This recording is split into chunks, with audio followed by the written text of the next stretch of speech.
Hello everybody, this is Danny from Deepsouth Homestead. Guys, I want to just do a little quick video. With all this going on around us, Wanda and I have really begun to take note of some things that are happening, mainly with the food supply. Now, Wanda and I mainly eat off of our place here. Now, there's a few things, we're not 100%. I don't know that anybody is 100% sustainable. We get a few things from the grocery store, not many, but we sit down and decided we're going to try to figure out what does it take for 1 year for us for breakfast. And I'm going to tell you something, guys, I was blown away. How much does it take to feed you or your family if you're actually just living off of your place? Now, Wanda and I live predominantly off of our place here, and we were a little bit shocked when we sit down and started doing some of the math. What we're going to talk about today is just breakfast. Now, breakfast for me is pretty much the same all the time because I have physical issues that don't allow me to just eat anything I want to eat anymore. I have gluten issues and I have intolerances to certain things, so I'm not able to just have what I want. I have to eat what I can, and luckily some of it is from the homestead here. As a matter of fact, most of it is. There's a few outside sources that we use, but I'm going to begin with talking about what does it actually take to feed two people. That's just Wanda and I, because I can't speak for anybody else. I can only speak for us and our diet on a homestead for 1 year. Now, in the morning, my breakfast, I'll say my breakfast consists of a few things. I eat 2 eggs every morning of my life. I have done that for years and years, and as long as I have chickens and eggs, I guess I will continue to do that. But I eat 2 eggs every morning. I usually get up and fix Wanda 2 eggs. So that's 4 eggs a morning that between the two of us that we eat. Now, we do that every day. You figure 365 days a year, that's roughly 1,460 eggs a year. 1,460 eggs a year. That's just for breakfast. That's not cooking or anything else. That's strictly for breakfast. Now, that was kind of a shocker to me when you started figuring it by the year. So, our chickens, luckily, right now, produce plenty of eggs. We've always kept plenty of eggs. We've always kept laying chickens, and so far we've had no issues with that. Now, that's one thing we really had never worried too much about. Even back when there was the crisis on eggs and stuff, we didn't really worry about it because we always had plenty of eggs. Now, I eat a biscuit every morning. Now, when you think about a biscuit, I'm not talking about the wok biscuits. I'm not talking about the kind that your grandma used to make with flour and stuff like that. Because, see, I'm gluten intolerant, and I can't have those things. I have to have a biscuit made with almond flour every morning. Now, just eat 1 biscuit a day. For the amount of eggs it takes to make the mixture that Wanda makes, she makes 12 biscuits at a time, and we put them in the refrigerator in a container, and I have 1 biscuit a day till those 12 are gone, and then she makes more. Now, there are times, I'll say, when we go to the cabin or something other like that I may eat an extra one during the day or something. But predominantly, we're just going to stick with 1 biscuit a day. That takes 91 more eggs per year if I eat just 1 biscuit a day for the formula Wanda uses to make my biscuits. Now we've gone to, a lot more eggs a year. We're bumping on up there now when we added 91 more to the 1,460 that we already had. And when we talk about eating biscuits, you can't eat a biscuit without butter. And when Wanda makes my biscuits, she puts butter in them. And then Wanda uses butter in her breakfast whenever she eats it. So we eat at least a pound of butter a month. Now, or a week, should I say, I'm sorry, a pound of butter a week. So you're sitting there talking about, that's a lot of butter to have to consume. That's 52 pounds of butter a year. When you stop to think about putting butter in stuff for breakfast, and the cooking of stuff, and the making of toast, and the different things like that we use for breakfast on between the two of us. So not only are we doing just the simple fact of some of the ingredients is what we're actually getting at here, is how much of the ingredients you have to make these certain things. Now, when I make a biscuit and I eat a biscuit in the morning, I usually put 2 tablespoons of cane syrup per biscuit. And that usually calculates out, one that I figured out to be about a pint a month. So that figures out to be 12 pints a year of our sugar cane syrup. That's not astounding, because I don't use a lot of sugar. I usually mainly just do my cane syrup, and I do some sugar, but not a tremendous amount. Most of my sweetener comes through the cane syrup that we use. But then you stop and you think about when you make stuff like biscuits, or when you cook your eggs in the morning or stuff like that, you have to have an oil in the skillet. And Wanda and I here, we make our own homemade lard from our pigs, which we render our own lard down. Well, for a month, we figured out we use about 1 pint of lard per month for all of our cooking needs. Now it's kind of hard to just figure in just breakfast for the lard, so we have to kind of figure it for all of our cooking needs. We don't deep fry anything or anything like that. We use a very minimal amount, 1 pint a month, which figures out to be about 12 pints a year, which is very doable for us on a homestead here with pigs. Now, for breakfast or any meal, water is all I drink. I don't drink tea, I don't drink coffee, I mean, any stuff. I've weaned myself off of all those things. And fortunately, I went through my, you call your DDTs or whatever you want to call it, my withdrawals and everything. I did that years ago, and now I don't even have a craving for it anymore. It's pretty much gone for me. Water is my only go-to now. But that's what I do for breakfast in the morning. Now, Wanda is somewhat different because she doesn't have the gluten issues that I have. Wanda can still pretty much eat whatever she wants to eat. Now, Wanda drinks coffee in the morning. I make her coffee for her every morning. I make her 2 cups of coffee. Well, when I make 2 cups of coffee for her, that figures out to be roughly, we probably use a pound of coffee a week, which figures out to be around 52 pounds a year of just coffee. Now, if something really happened bad and we couldn't get any more coffee, that would go by the wayside. But right now, while we're still able to order and get some stuff in, then Wanda still has her coffee. And when Wanda does coffee, she wasn't like me. I drink my coffee black. Wanda likes to put a creamer in her coffee. Well, she uses 1 container of creamer per month, which means that she would have to have 52 containers of creamer per year if she was to have coffee every morning, which is what we've done for the last 6 years of our marriage. We've pretty much had it that way. And if, let's just say we talk about the coffee goes away and Wanda doesn't have any more coffee. Well, we have tons of herbs around our place here. Wanda could make teas out of these herbs, and she would have the cane syrup for the sweetener in it. So her morning would just make some small changes. She would go from coffees to teas. Now, we also have lots and lots of different kinds of teas already bought up, so that I think it would take a long time before we'd ever have to actually use herbs to make teas out of, unless Wanda just wanted to.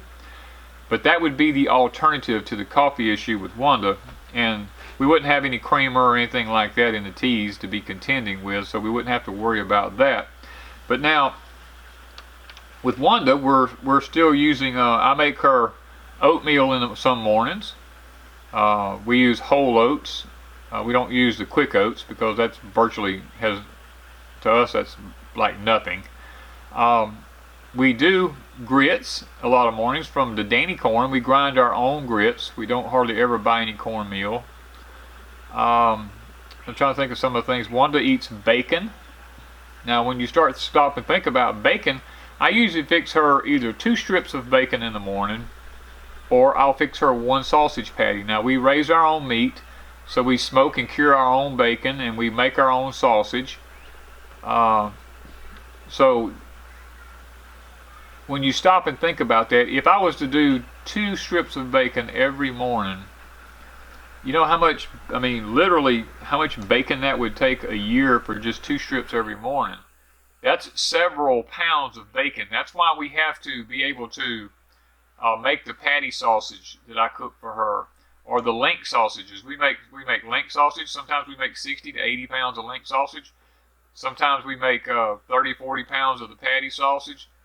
And we'll, like this year, we did 40 pounds of bacon. And people always look at us and go, oh my God, what are y'all going to do with all that meat and bacon and sausage? Are you going to give it to somebody? No. Because we figure our meals for an entire year here at Deep South Homestead. So you stop and think about that. You would double 365, and that would tell you how many strips of bacon you would need if you just did 2 a day like we usually do. Or you figure 1 patty of sausage. If we just did 1 patty every morning, that's 365 patties. That's several pounds of sausage. And if we did a link sausage, that'd be 365 links of sausage, which that's a lot of pounds of sausage. So we kind of spice it up a little bit. We go to bacon, to patty sausage, to link sausage, and in some mornings we don't do any meats, you know, just in order to be able to stretch things out for us here at Deep South Homestead.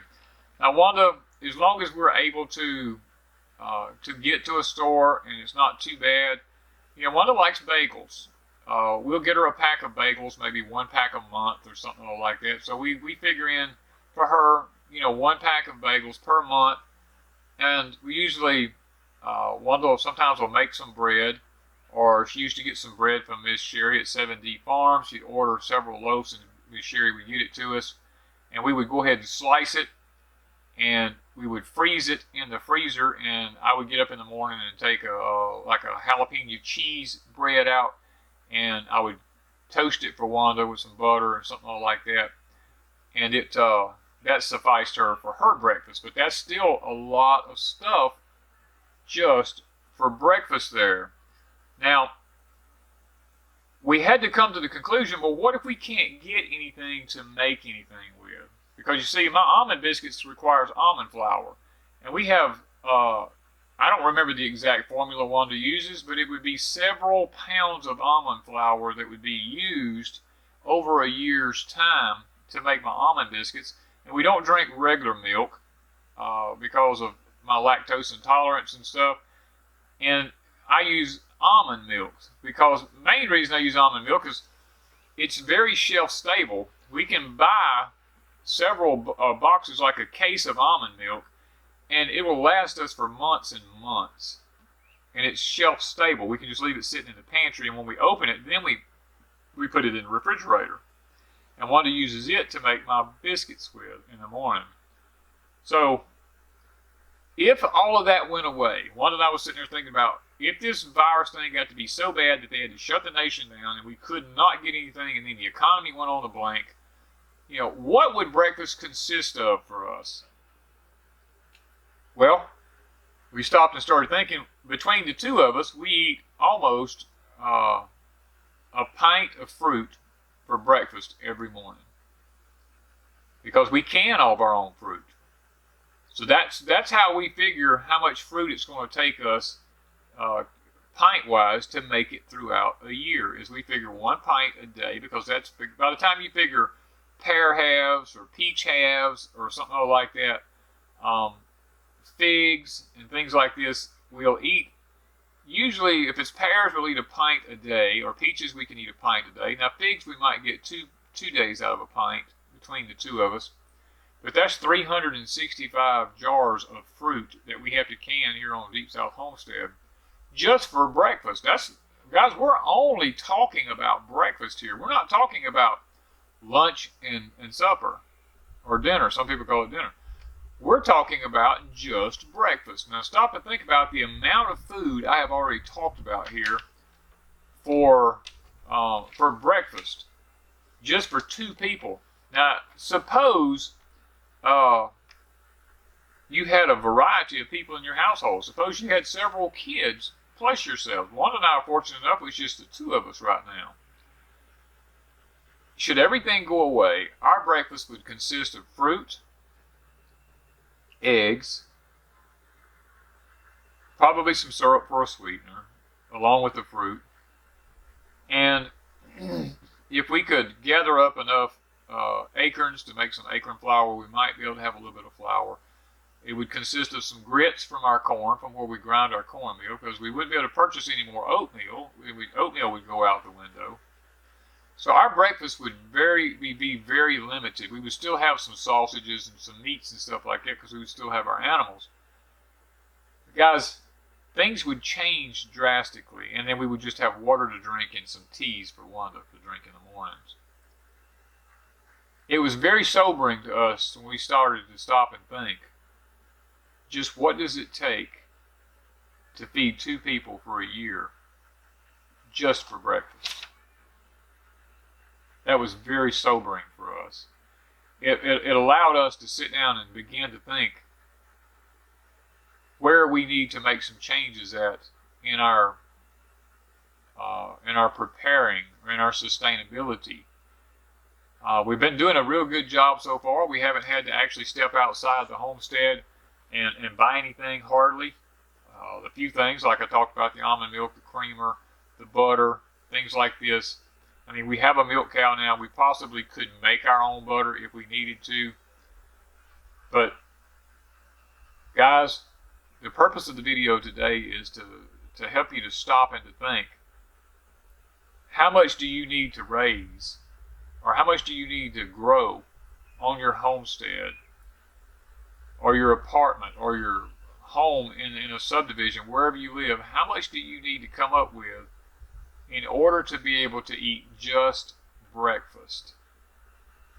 It's an astounding amount for a year. When we think about it on a daily basis, we don't think too much about it. But when we start breaking a daily basis up into a monthly basis, and then from a monthly basis to a yearly basis, let's just say that COVID-19 goes pandemic really bad, and they actually have to shut things down worse than what they are, and we can't get food. How will you fare? What will you eat for breakfast? Have you really given it any thought? We certainly have, and here at Deep South Homestead, it's made us really take and pay attention to what we are doing. Now, should everything go away, our eggs will not be just eggs. We will be frying eggs, we will be scrambling eggs, we'll be taking and making omelets, we'll be adding in some of our onions, some of our garlics, some of our bell peppers to spice up everything to go along with what little bit of sausage we might have. And guys, we would have to get more creative, and that's the thing that we're sitting here thinking about, is how much more creative do we have to be than what we already are? What else do we need to raise should everything go bad, so that we would be able to continue to be able to have a breakfast that would be a little spicy, a little spiced up, a little more enjoyable than just a bland egg and water, and fruit?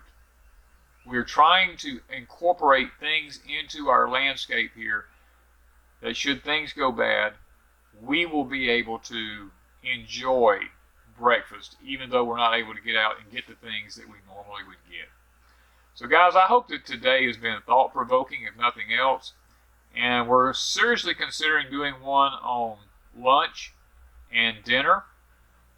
If you would like that, then you leave a comment down below and say, yes, I would like you to do one on lunch and dinner. But we were just sitting here thinking about breakfast. And when we thought about breakfast, we just realized how much it was actually going to take for us to be able to afford to eat just breakfast. So, guys, hang in there and continue to prepare for yourself and continue to grow. And thank you from Deep South Homestead.